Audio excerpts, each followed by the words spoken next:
नमस्कार साथियों, एनजी के भी यूट्यूब प्लेटफॉर्म में आपका स्वागत है। साथियों, आज फिर हम आपके लिए लेके आए हैं शिक्षण अभिरुचि अभिवृत्ति परीक्षण से संबंधित कुछ महत्वपूर्ण प्रश्न। तो मेरे भाइयों, अगर चैनल पे आप नए हैं तो चैनल को सब्सक्राइब करना, बेल आइकन को अवश्य दबाना, जिससे कि हर नोटिफिकेशन आपके पास पहुंच जाए।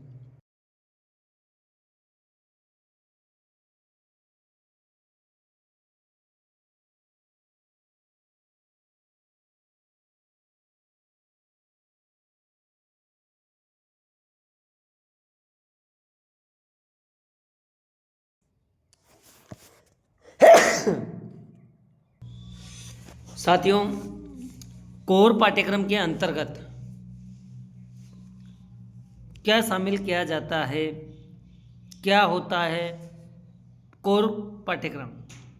ऑप्शन देखिए, समस्त वर्ग के छात्रों को एक समान प्रारंभिक अनुभव प्रदान किए जाते हैं कोर पाठ्यक्रम के अंतर्गत। क्वेश्चनों को समझना, ऑब्जेक्टिव क्वेश्चन है।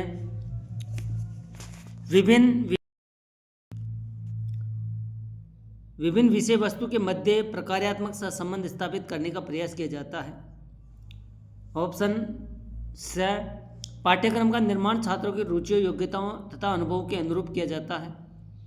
और ऑप्शन द, पारस्परिक पाठ्यक्रमों की विषय वस्तु पुनरावृत्ति की जाती है। आपका आंसर क्या होगा साथियों? आपका आंसर होगा समस्त वर्ग के छात्रों को एक समान प्रारंभिक अनुभव प्रदान किए जाते हैं। आपका आंसर होगा अ। अब ये कैसे? कोर पाठ्यक्रम के अंतर्गत क्या होता है कि एक समान प्रारंभिक, सभी छात्रों को एक समान प्रारंभिक अनुभव प्रदान किया जाता है, यानी कि प्रारंभ में एक समान अनुभव प्रदान किया जाता है कोर पाठ्यक्रम के अंतर्गत। ठीक है, नेक्स्ट क्वेश्चन है, कोर पाठ्यक्रम निम्नलिखित में से किस बिंदु पर जोर नहीं देता है? कोर पाठ्यक्रम किस बिंदु पर बल नहीं देता है, जोर नहीं देता है? प्रजातांत्रिक विधियों पर, समस्या समाधान पर, सहकारी योजना को, या फिर विभिन्न विषय वस्तु के एकीकरण में? तो साथियों, आंसर क्या होगा? आंसर होगा आपका द, विभिन्न विषय वस्तु के एकीकरण को। तो आपका आंसर होगा द, और यहाँ पर होगा आपका आंसर अ। नेक्स्ट क्वेश्चन देखते हैं, हाई स्कूल के कोर पाठ्यक्रम के संदर्भ में निम्नलिखित में से कौन सा पद लागू नहीं होता है? क्वेश्चन को समझना साथियों, नहीं होता है पूछ रहा है। हाई स्कूल स्तर के कोर पाठ्यक्रम के संदर्भ में निम्नलिखित में से कौन सा पद लागू नहीं होता है? ऑप्शन देखते हैं, इसके अंतर्गत केवल 2 या 2 से अधिक पाठ्यक्रमों को एकीकृत किया जाता है। 2 या 2 से अधिक पाठ्यक्रमों को एकीकृत या संयोजित किया जाता है। इसमें शिक्षक छात्र संपर्कों में अधिकांश वृद्धि करनी चाहिए। इसे विषय वस्तु पर अतिरिक्त बल दिया जाता है, या इसी छात्रों के व्यक्तिगत विभिन्नताओं के अनुरूप होनी चाहिए। तो आपका आंसर क्या होगा साथियों? साथियों, आपका आंसर होगा इसे विषय वस्तु पर अतिरिक्त बल देना चाहिए। यहाँ हाई स्कूल कोर पाठ्यक्रम के संदर्भ में कौन सा पद लागू नहीं है पूछ रहा है, तो यहाँ पर इसे विषय वस्तु पर अतिरिक्त बल देना चाहिए, ये नहीं होगा। ठीक है, आपका आंसर होगा स। अगला प्रश्न देखते हैं, जहाँ तक कोर पाठ्यक्रम की प्रकृति का प्रश्न है, यह बात पूर्ण विश्वास के साथ नहीं कही जा सकती। कोर पाठ्यक्रम की प्रकृति के बारे में या प्रश्न के बारे में तो बात पूर्ण विश्वास से कही जा सकती है या नहीं? तो यहाँ पर नहीं पूछ रहा है, नहीं कही जा सकती। तो आंसर ऑप्शन क्या है और आंसर क्या होगा? यह शिक्षक को छात्रों को समझने में अधिक सहायक सिद्ध होती हैं। यह प्रभावी रूप से कार्य करेगा चाहे शिक्षक की शैक्षिक पृष्ठभूमि दुर्लभ क्यों न हो। यह अनेक विषयों के क्षेत्र में तार्किक संयोजन तथा संतुलन उत्पन्न करेगा या कर सकेगा, और यह अनुभव पाठ्यक्रम के अनुप्रयोग को प्रभावी बनाएगा। यह अनुभविक पाठ्यक्रम के अनुप्रयोग को प्रभावी बनाएगा। तो साथियों, आपका आंसर क्या होगा? कोर पाठ्यक्रम की प्रकृति के प्रश्न पर यह पूर्ण विश्वास से नहीं कहा जा सकता। क्या नहीं कहा जा सकता। यह प्रभावी रूप से, आपका आंसर होगा यह प्रभावी रूप से कार्य करेगा, चाहे शिक्षक की शैक्षिक पृष्ठभूमि दुर्लभ ही क्यों न हो। आपका आंसर ब होगा। क्या होगा? आपका आंसर ब होगा। अगला प्रश्न, कार्यानुभव योजना का प्रमुख कार्य है। कार्यानुभव योजना का प्रमुख कार्य क्या होता है? क्या है साथियों? छात्रों को क्रियात्मक अनुभव प्रदान करना, छात्रों को ध्यानोपार्जन हेतु तैयार करना, छात्रों को उचित व्यावसायिक निर्देशन प्रदान करना, या फिर छात्रों को शिक्षकों को अधिक छात्र जनसंख्या के शिक्षण भार से मुक्त करना। तो आपका आंसर क्या होगा? कार्य अनुभव योजना का प्रमुख कार्य छात्रों को उचित व्यावसायिक निर्देशन प्रदान करना। साथियों आंसर होगा आपका छात्रों को उचित व्यावसायिक प्रदान करना। तो आपका आंसर यहाँ भी सही होगा। अगला क्वेश्चन, हाई स्कूल स्तर पर कार्य अनुभव योजना के क्रियान्वयन में से जो प्राथमिक लाभ हुआ है वह है। हाई स्कूल स्तर पर कार्य का जो अनुभव योजना के क्रियान्वयन से जो प्राथमिक लाभ हुआ है वह है, ऑप्शन देखते हैं, मजदूर समस्या को दूर करना, प्रबंध समिति के लिए सस्ते मजदूर जुटाना, छात्रों को धनोपार्जन हेतु उन्मुख करना तथा छात्रों को व्यवसायिक चयन प्रक्रिया में सुदृढ़ करना। तो आपका आंसर होगा साथियों छात्रों को व्यवसायिक चयन प्रक्रिया में सुदृढ़ करना। तो आपका आंसर होगा द। अगला प्रश्न, इंटीग्रेशन से तात्पर्य है। इंटीग्रेशन से क्या तात्पर्य? एक प्रकरण को पढ़ने हेतु विभिन्न विषयों की सहायता करना, विभिन्न वर्गों के लिए उपयुक्त पृथक पृथक विद्यालयों की स्थापना करना, विद्यालय में पाठ्य सहगामी क्रियाओं का संयोजन करना, प्रत्येक छात्र को स्वगति से उन्नति करने के अवसर प्रदान करना। तो आपका आंसर क्या होगा साथियों? आपका आंसर होगा एक प्रकरण के पढ़ने हेतु विभिन्न विषयों की सहायता करना। आपका आंसर इंटीग्रेशन से तात्पर्य है एक प्रकरण को पढ़ने हेतु विभिन्न विषयों की सहायता करना। तो आपका आंसर होगा अगला प्रश्न, अनुभव आधारित पाठ्यक्रम में, जो अनुभव पे आधारित पाठ्यक्रम होता है उसमें क्या होता है? ऑप्शन देखते हैं। आपका आंसर क्या होगा? समस्त छात्रों को प्रारंभ में एक समान अनुभव प्रदान किए जाते हैं। ऑप्शन 2, छात्रों के द्वारा ड्रिल विधि द्वारा अध्ययन पर सर्वाधिक बल दिया जाता है। ऑप्शन सी, शिक्षक एवं छात्र दोनों सहभागिता के आधार पर व्यक्तिगत रुचियों के अनुरूप पाठ्यक्रम का निर्माण करते हैं। और नंबर 4 ऑप्शन डी, शिक्षक अनुभव के द्वारा विषय वस्तु का निर्धारण किया जाता है। तो आपका आंसर क्या होगा?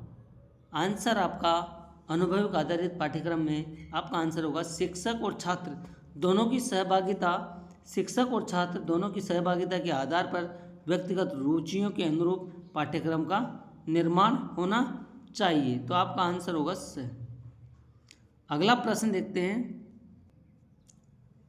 निम्नलिखित में से किस शिक्षा स्तर पर पाठ्यक्रम निर्माण में वैज्ञानिक विधियों का सर्वाधिक प्रयोग हुआ है? क्वेश्चन को समझना साथी। किस शिक्षा स्तर पर पाठ्यक्रम निर्माण में वैज्ञानिक विधियों का सर्वाधिक प्रयोग किया गया है? वैज्ञानिक विधियों का प्राथमिक शिक्षा में, जूनियर हाई स्कूल में, उच्च माध्यमिक स्तर पर और उपयुक्त सभी। तो साथियों आपका आंसर होगा प्राथमिक स्तर।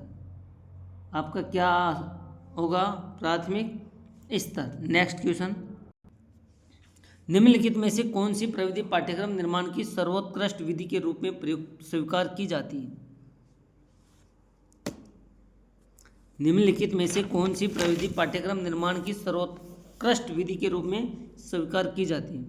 सोशियोग्राम, प्रक्षेपी परीक्षण, समस्या परक सूची व छात्र अभिलेख। आपका आंसर क्या होगा साथी? आपका प्रविधि पाठ्यक्रम निर्माण की सर्वोत्कृष्ट विधि के रूप में स्वीकार की जाती है। तो आपका आंसर होगा साथियों समस्या परक सूची। कोई से भी विधि यूज करते हैं तो समस्या को समाधान या समस्या को पहचानना और उसका उपचार करना सबसे अच्छी मानी जाती है। तो आपका आंसर होगा नेक्स्ट, माध्यमिक स्तर के पाठ्यक्रम को वृहद आसान प्रदान करने के दृष्टिकोण से निम्नलिखित में से कौन सी तकनीकी पाठ्यक्रम निर्माण के लिए पूर्व में प्रयुक्त की जा रही है। क्वेश्चन को एक बार फिर बोल रहा हूँ कि माध्यमिक स्तर के पाठ्यक्रम को वृहद आकार प्रदान करने की दृष्टिकोण से निम्नलिखित में से कौन सी तकनीकी पाठ्यक्रम निर्माण के लिए पूर्व में प्रयुक्त की जा रही हैं। ऑप्शन देखते हैं, क्या आंसर होता है आपका। अनेक नवीन विषयों एवं विभिन्न क्रियाओं का समावेशन, कार्यक्रम के विभिन्न विषयों में अनेक आधुनिक प्रत्ययों का संयोजन, कार्य अनुभव जैसे कार्यक्रम की व्यवस्था करना, विभिन्न संबंधित विषयों का सहसंबंधवत संयोजन करना। तो आपका आंसर क्या होगा साथियों, आपका आंसर होगा अनेक नवीन विषयों एवं विभिन्न क्रियाओं का समावेशन। अनेक नवीन विषयों एवं विभिन्न क्रियाओं का समावेशन आपका आंसर है। अगला प्रश्न, हाई स्कूल स्तर के कार्यक्रम के निर्धारण के लिए निम्न में से कौन सा कारक सर्वोच्च महत्व का है। सर्वोच्च महत्व का और हाई स्तर के पाठ्यक्रम के निर्माण के लिए निम्नलिखित में से कौन सा कारक सर्वोच्च, क्वेश्चन को समझा, उसके बाद में आंसर सकारात्मक सोच के साथ दियो। मान्यता प्रदान करने वाले एजेंसियों का मापदंड, ब ऑप्शन है छात्रों के प्रवेश के लिए अर्हता है, स ऑप्शन पारस्परिक विधियाँ और द ऑप्शन है छात्र की आवश्यकता। तो आपका आंसर क्या होना चाहिए साथियों, आपका आंसर स होना चाहिए, पारस्परिक विधियाँ। अगला प्रश्न देखते हैं, निम्नलिखित में से कौन सा हाई स्कूल स्तर की पाठ्य वस्तु में प्रमुख निर्धारक हैं। निम्न में से कौन सा हाई स्कूल स्तर की पाठ्य पुस्तक में प्रमुख निर्धारक हैं।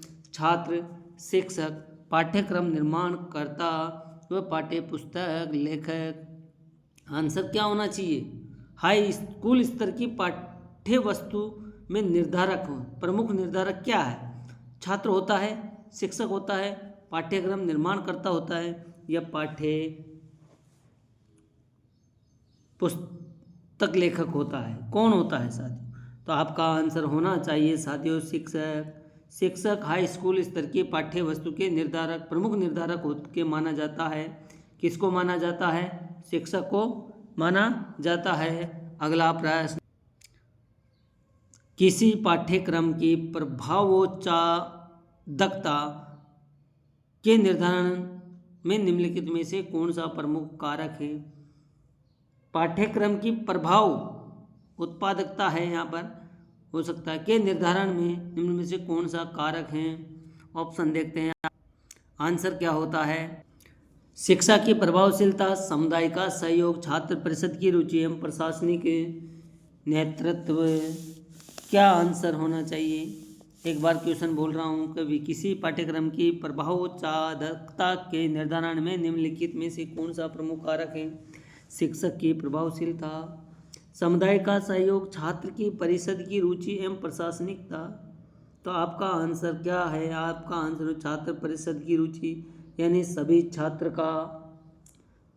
छात्रों की रुचि होना चाहिए, तब जाके पाठ्यक्रम को प्रभावी और रोचक बनाया जा सकता है, क्योंकि उनके अनुरूप ही पाठ्यक्रम का निर्माण होना चाहिए। अगला प्रश्न देखते हैं, यदि हाई